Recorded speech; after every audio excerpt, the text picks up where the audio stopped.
Bom dia! Lindo, maravilhoso, abençoado dia na presença de Deus. Que essa palavra de hoje seja bênção na tua vida. Olha a letra dessa música. Minha alegria era só por uma noite. Meu coração não dava ouvidos à palavra que hoje ouve. Não tava nem aí. Eu fazia o que fosse, mas nem sempre se faz aquilo que se diz querer. Nem sempre se quer aquilo que tem que fazer. Sei que tudo me é lícito, mas nem tudo convém. Não dou lugar à carne, faço isso você também. Pois eu tenho um manual e é ele que eu sigo. Nem mais nem menos nele já tá tudo escrito. Porque eu dependo disso, sem isso eu não vivo. A palavra de Deus não é apenas só um livro. É simplesmente Deus querendo falar com você. Entregue sua vida, deixa Ele resolver. A tua palavra me mudou. Aquele que eu era hoje já não sou. Tô diferente, mudou minha mente. Bola pra frente junto com você. A tua palavra me mudou. A palavra de Deus tem o poder de me mudar, de te mudar. A palavra de Deus é um manual de vida que transforma a minha vida e que transforma a sua vida, amém?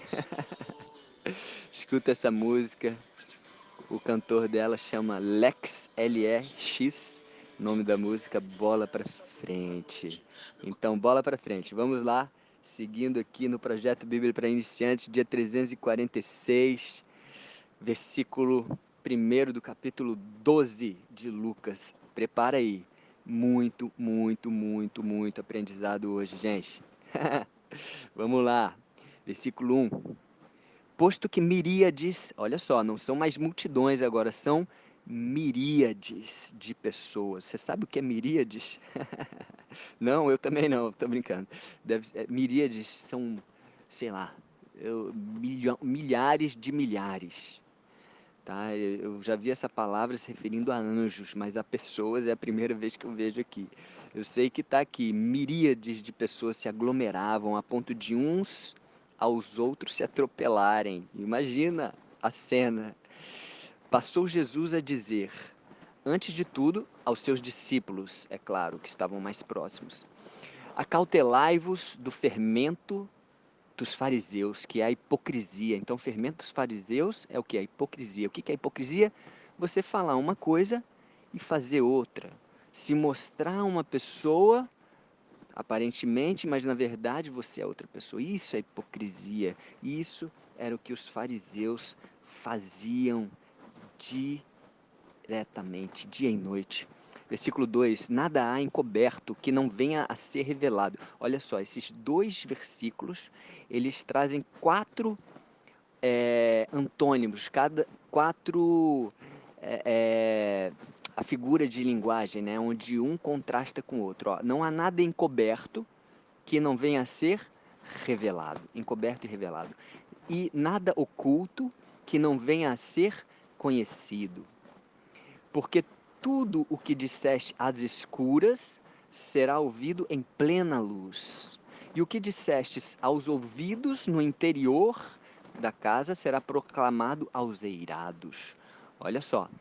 Então ele está trazendo aqui de uma forma bem forte essa essa diferença entre as trevas e a luz, né? O que é encoberto vai ser revelado, o que é oculto vai ser conhecido, o que está às escuras, o que disseste às escuras vai ser ouvido em plena luz. No interior da casa será proclamado aos eirados, ou seja, amigo, você não tem como esconder nada de Deus. Deus vê tudo. Não tem como você encobrir nada. E ele está falando isso, ele vai explicar aqui, versículo 4. Digo-vos, pois, meus amigos, não temais os que matam o corpo, e depois disso nada mais podem fazer. Ele está se referindo a quem? Quem que você acha que ele está se referindo aqui? Pensa aí um pouquinho. Não temais os que matam o corpo, e depois disso nada mais podem fazer. Ele está falando, ele está se referindo aos homens. Ele não está nem falando dos demônios aqui, não. Ele está falando o quê? Dos homens. Não temam os homens.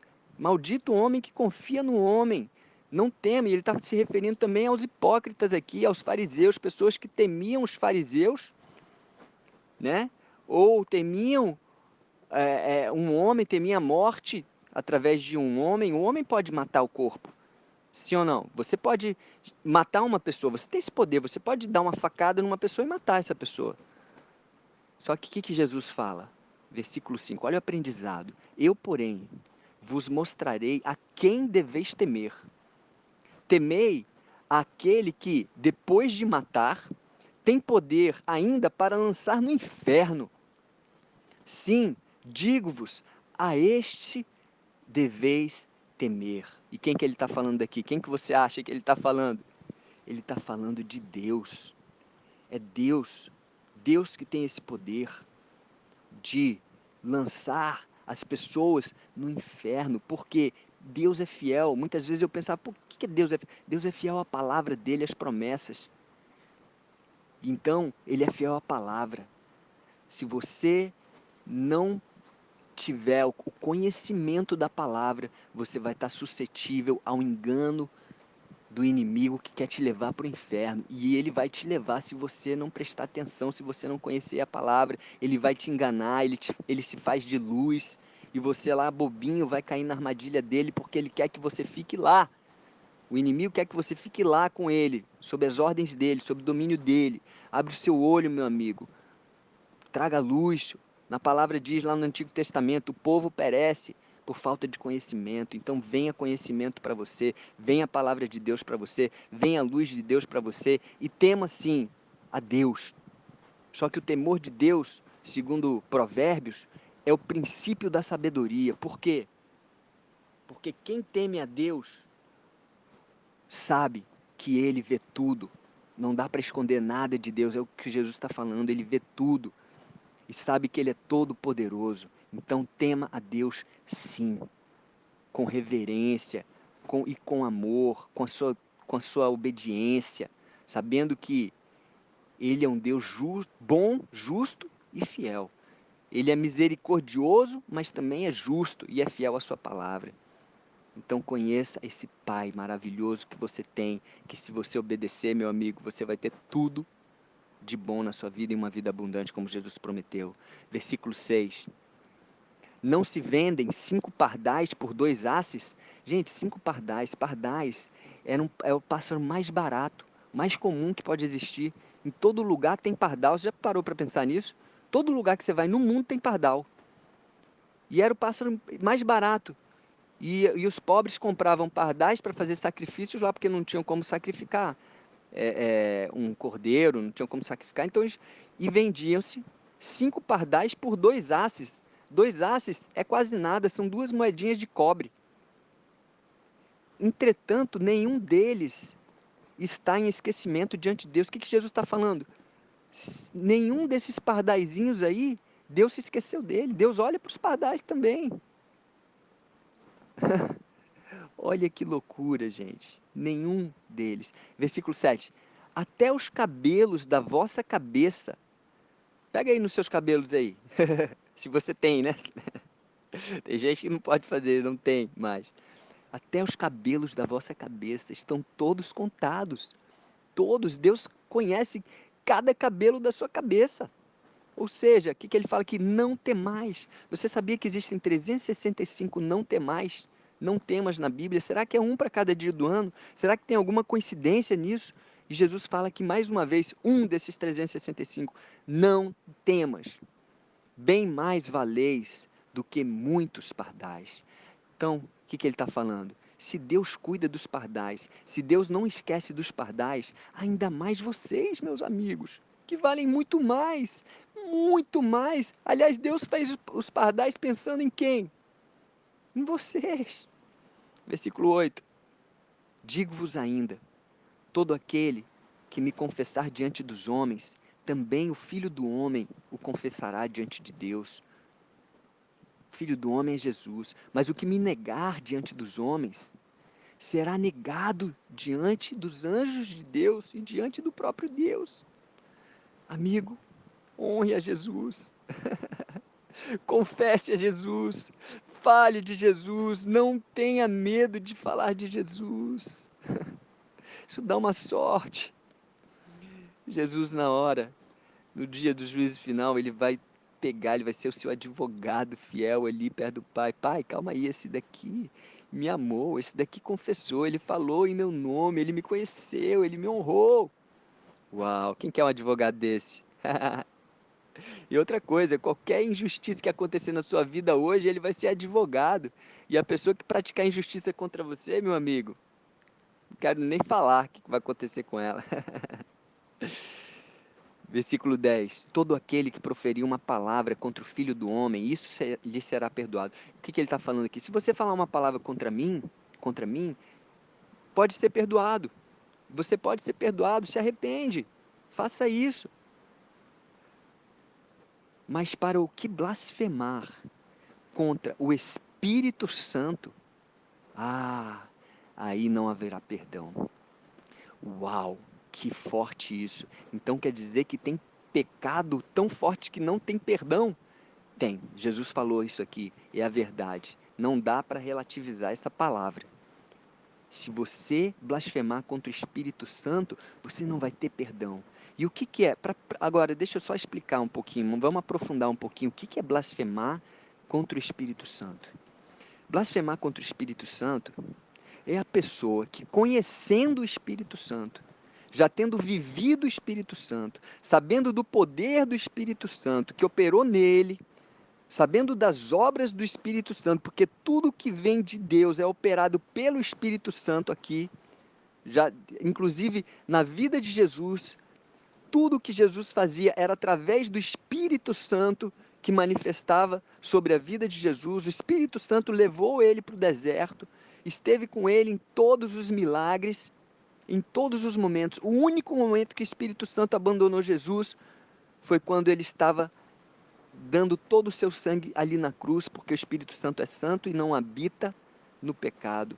Então ali Jesus sentiu a maior dor, a dor da ausência do Espírito Santo e falou: Pai, por que me abandonaste? Na verdade, ele sentiu esse abandono porque o Espírito Santo se retirou dele naquele momento, porque foi o único momento que Jesus não teve conexão com Deus, foi ali, porque ele precisava morrer por mim e por você, carregar todo o pecado que eu e você cometemos naquela cruz. Ele deu todo o sangue dele. Você está entendendo o poder? E por isso que ele tem tanto zelo pelo Espírito Santo, e ele fala, a blasfêmia contra o Espírito Santo não vai ser perdoada, porque a pessoa conheceu o Espírito Santo, sabe das obras do Espírito Santo, viveu o Espírito Santo, o poder do Espírito Santo, e ainda assim virou as costas para o Espírito Santo. Não sei o que vai levar uma pessoa a chegar a esse ponto. Para mim é loucura isso. Mas ela vira as costas para o Espírito Santo, percebe o Espírito Santo agindo na vida de alguém, ou percebe alguma coisa e atribui a obra do Espírito Santo a Satanás. Aí, meu amigo, aí você foi longe demais. Aí você foi longe demais. Então, até o próprio Jesus está falando aqui, você chegou num ponto que é praticamente impossível uma pessoa chegar, mas você chegou nesse ponto, no fundo, do fundo, do fundo do poço, que não tem fundo, né, na verdade. Mas entenda isso, entenda o que Jesus está falando aqui. E por que ele fala que o pecado contra ele vai ser perdoado, a palavra contra ele? Porque tantos falaram contra Jesus e tantos foram perdoados. Vide o exemplo de Paulo, que era Saulo, perseguiu Jesus, blasfemou contra Jesus, condenou as pessoas que seguiam Jesus, falava que Jesus era uma farsa. E Paulo foi um dos maiores pregadores, ele recebeu perdão, se arrependeu, recebeu o perdão de Jesus. Então, filho, você pode até falar mal de Jesus, mas conhecendo o Espírito Santo, blasfemar, não faça isso. Dá um azar. Versículo 11: quando vos levarem às sinagogas e perante os governadores e as autoridades, não vos preocupeis. De uma certa forma, ele está falando aqui, não temeis, quanto ao modo porque respondereis, nem quanto às coisas que tiverdes de falar. Às vezes você está sendo colocado em uma situação, o que eu vou falar? Você não sabe como se portar. Chama a presença de Deus e o Espírito Santo. Sabe o que vai acontecer? Versículo 12: porque o Espírito Santo vos ensinará naquela mesma hora as coisas que deveis dizer. Amém? E você vai se surpreender com a sabedoria que você vai se portar naquele momento.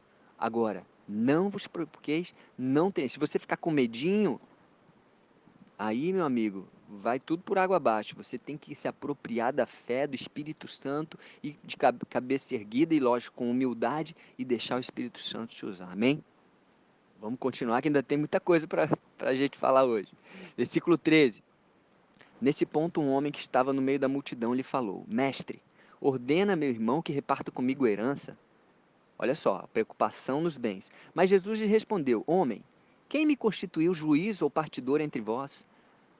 Então lhes recomendou Jesus: Tende cuidado e guardai-vos de toda e qualquer avareza, porque a vida de um homem não consiste na abundância dos bens que ele possui.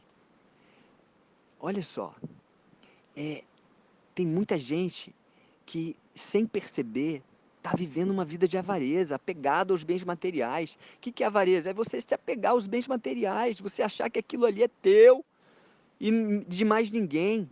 Cuidado, olha que ele fala: a vida de um homem não consiste na abundância dos bens que ele possui. Cuidado para você não ficar tão apegado à tua abundância de bens e esquecer de ser generoso.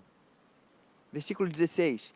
E lhes proferiu uma parábola. Olha só, isso é tão importante que além de falar, além de dar esse direcionamento aqui, ele ainda trouxe uma parábola. Então vamos ver a importância disso. Dizia Jesus: o campo de um homem rico produziu com abundância, ou seja, muita coisa. Produziu para ele e para várias pessoas. E arrazoava esse homem, tá? Esse homem rico, consigo mesmo, dizendo: que farei eu, pois não tenho onde recolher meus frutos? Foi tanta coisa que ele colheu que os celeiros dele não comportavam. 18. Então ele disse: farei isto, destruirei os meus celeiros, reconstruí-los-ei maiores, e aí recolherei todo o meu produto e todos os meus bens. E olha como é que fala: todo o meu produto, ou seja, ele não vai deixar nada para ninguém. E todos os meus bens, tudo para ele. Olha o egoísmo, olha só a avareza desse cara. Isso ele estava indo totalmente contra o direcionamento lá do Antigo Testamento. Sabia que no Antigo Testamento o povo de Israel, quando colhia, quando tinha a colheita, eles não podiam colher tudo. Eles tinham que deixar sobras nos cantos para que os pobres pudessem pegar, as viúvas, os órfãos, os estrangeiros e os pobres. E lá no Antigo Testamento fala, eu grifei ali isso outro dia anteontem, eu acho, porque sempre, os pobres sempre estarão entre vocês. Sempre vai haver pobre. Eu não sei porquê, mas Deus fez assim, sempre vai haver. Mas Deus é bom com os pobres. Agora, Ele deixa sobrar ali para os pobres irem e colherem, para os pobres trabalharem também e se sentirem honrados de poder ir ali colher e trabalhar um pouquinho por eles. Mas se você é abençoado, é uma lei que já vem lá do Antigo Testamento. Seja generoso, dê, seja generoso. Não pegue tudo para você. Você está se apropriando de alguma coisa que nem é sua, conforme o mandamento que Deus deu. Amigo, isso daí não é para você não, isso daí é para os pobres, isso daí é para você ofertar. Não se esquecer também dos dízimos na casa do Senhor. Versículo 19. Então direi à minha alma. Esse daqui ainda continuando a parábola, tá? O cara. Então direi à minha alma, o Senhor, né, o dono, o rico. Tens em depósitos muitos bens para muitos anos. Descansa, come, bebe-te e regala-te. Isso ele falando para si mesmo, né?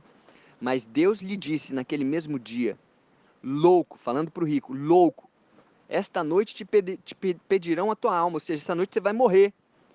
E o que você tem preparado? O que adianta você aumentar os seus celeiros? Vai deixar tudo aí, para quem você vai deixar? Para quem será isso tudo? Você tudo era seu, o meu produto, os meus bens. Você é louco, você está agindo com loucura. Para de ficar querendo acumular riqueza para você. E ele fecha aqui, versículo 21. Assim é o que entesoura para si mesmo e não é rico para com Deus. Fechamos aqui o dia de hoje. Então, seja generoso. Olha quanto aprendizado, hein? Seja generoso, reparta. Deus vai te dar com abundância. Não blasfeme contra o Espírito Santo. Se arrependa se você fez alguma coisa contra Jesus, ou se teve vergonha de falar Jesus. Se arrependa e peça perdão e faça diferente. Entenda que Deus, tema a Deus. Saiba que Deus vê tudo. Ele está vendo tudo, não há nada que é escondido, nada encoberto, e se abstém aí da hipocrisia, tá certo? Das pessoas que agem com hipocrisia, e saiba, Deus cuida dos pardais, então Ele cuida muito mais de mim e de você. Amém? Um beijo no coração, dá uma sorte obedecer a Deus, dá uma sorte, que Deus te abençoe, que você, assim como a música aí do Lex, né, possa falar e cantar, a tua palavra me mudou, assim como eu tenho cantado, assim como eu tenho percebido como a palavra tem me mudado. Um miserável pecador cheio de soberba e arrogância, sendo usado aí como instrumento de Deus. Quem diria, hein? Só pela glória dele mesmo, só vindo dele. Porque eu não sou nada, nada, nada, nada. Um beijo no coração e até o próximo dia.